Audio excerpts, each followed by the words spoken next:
Welcome back everybody to Formula 1 Weekly, the weekly news show covering all the news in the world of Formula 1 and Formula 2. This week's a 2-week sort of parter. We missed last week, bit of confusion there, but I'll cover the last 2 weeks of news in the world of Formula 1 and Formula 2 like I just said. But the big news obviously was the two Grand Prix. We had Bahrain and then China, two incredible races.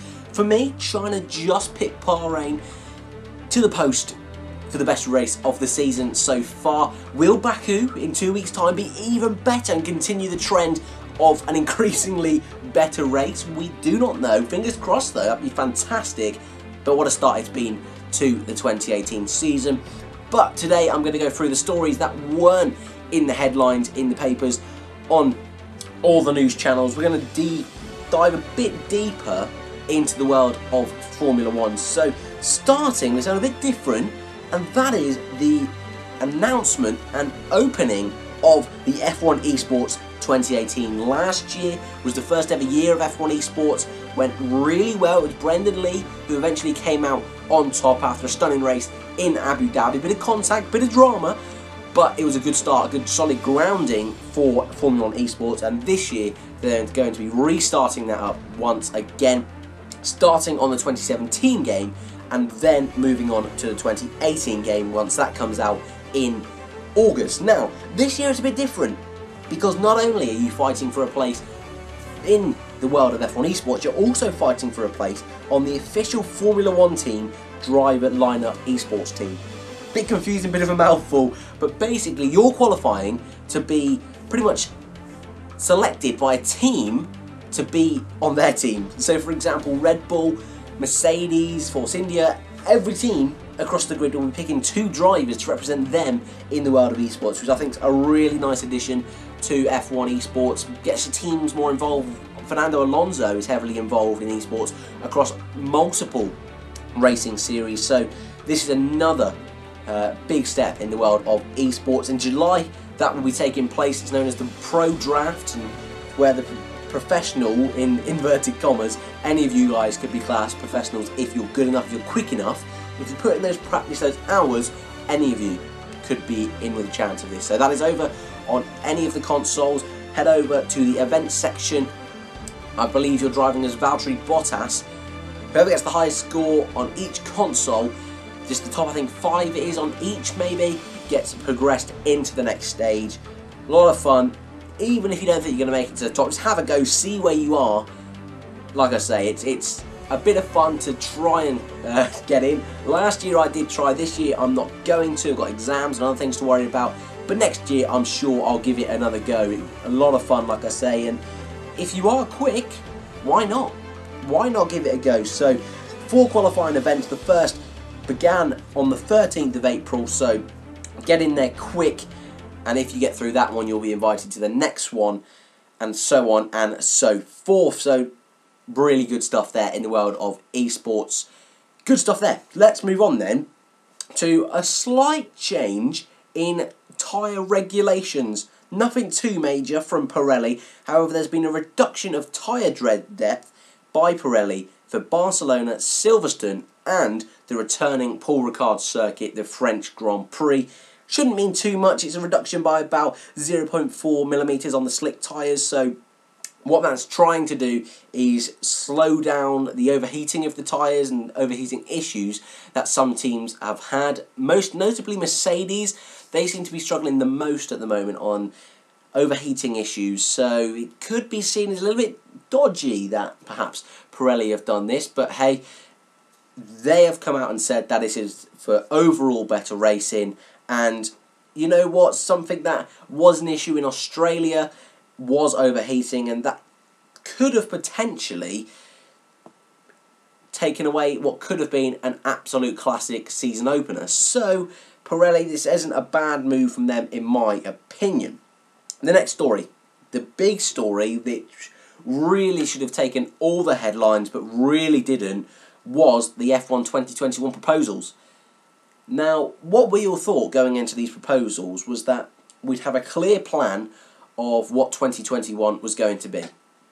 So we thought we'd have set in stone engine regulations, cost caps, all that good sort of stuff.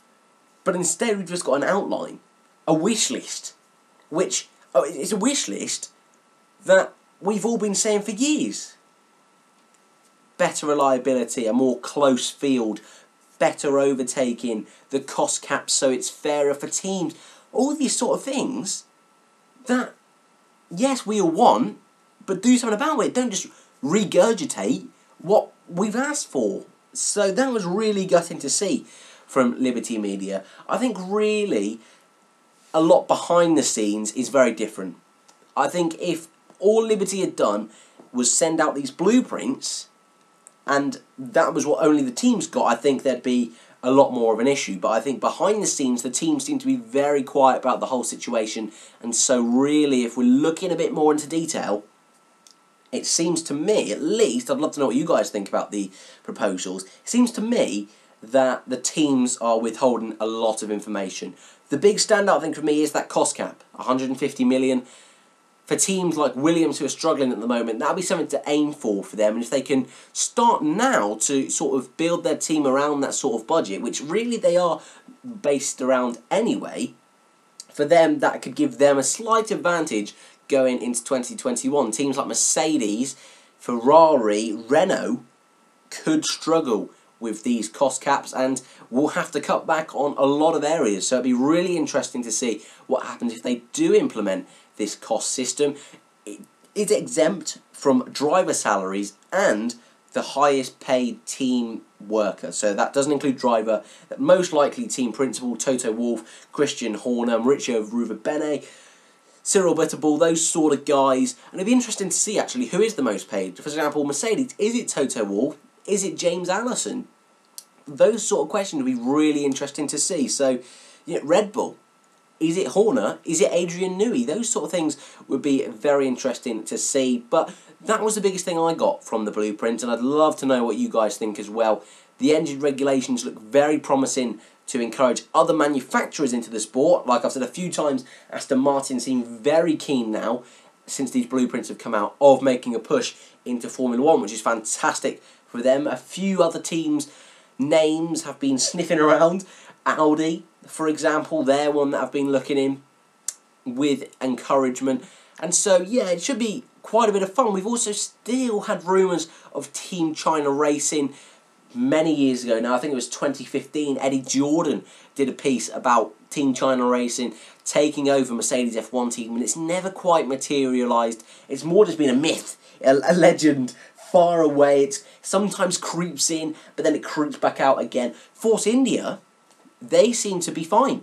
They went through this winter of being very secretive about their team name and team change, and it never materialised. That's 2 seasons now for them, and I was pretty certain they were going to switch, to be perfectly honest with you. I can't lie. I think you're all aware that I thought a switch was imminent, and I really can't see why they would have put all that effort into not releasing the team name during winter testing, scaling back on R&D, when they've just kept the same team, pretty much. I don't get it, but there's got to be something in the pipeline there, maybe for next season.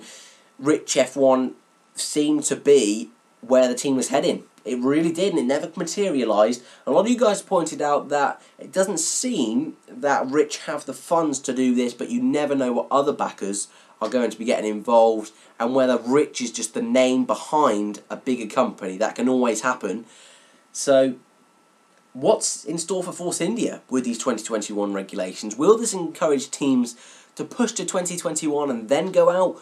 Will this encourage more teams to come in 2021? I hope so. I think a better grid's fantastic. I know a lot of people think, 10 teams is perfect. I think as many cars as possible. I don't want to go insane, but I think I had no issue back in 2012 when we had, 12 teams, 13 teams. I thought that was fantastic. So, swings and roundabouts, it's what you like, isn't it? But I'd love to know what you guys think about the blueprint. Obviously, that was the big story. That wasn't the 2 Grand Prix.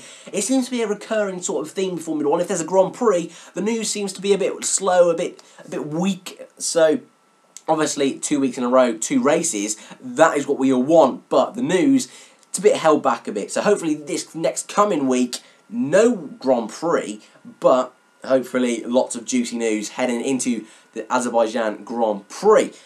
Formula E, that was this weekend as well. The Rome, the first Italian race. It was actually Sam Bird, the Brit, who won that race. I'm only mentioning that in Formula 1 Weekly because I haven't had a chance to do my review of that race yet. I think if I'm being realistic, that should be maybe tomorrow night, maybe Wednesday during the day. That's the sort of time I'm thinking about releasing that. Like I say, very busy, and I want to keep to the core schedule, and that is Formula 1. But Formula E, very impressed with once again this weekend. Not as maybe magical as other races we've seen in Formula E, but still a very, very solid race. And if you guys are not watching Formula E, I would really recommend it. Freeview TV, so you've got no excuse. And head over to their highlights as well if you just fancy a watch. Really good stuff over there, and it's a growing sport. And like they say, jump on the bandwagon early. Might as well. But guys, that was Formula 1 Weekly. Hopefully you have enjoyed. Tomorrow we've got another mini documentary for you guys. Something I did a little bit earlier on in the channel's lifetime. Not too long ago, probably about a month ago, I would say. I did my last mini documentary, but tomorrow I've got another one coming out, and then Thursday we should have a second one, so that should be fun, adding to the collection of documentaries we have on this channel. But guys, hopefully you have enjoyed this week's episode of F1 Weekly. If you've got any questions for our weekly Q&A, which is on a Wednesday, chuck them down in the comments down below. As always guys, thank you very much for watching. Like, subscribe, and I'll see you in the next one.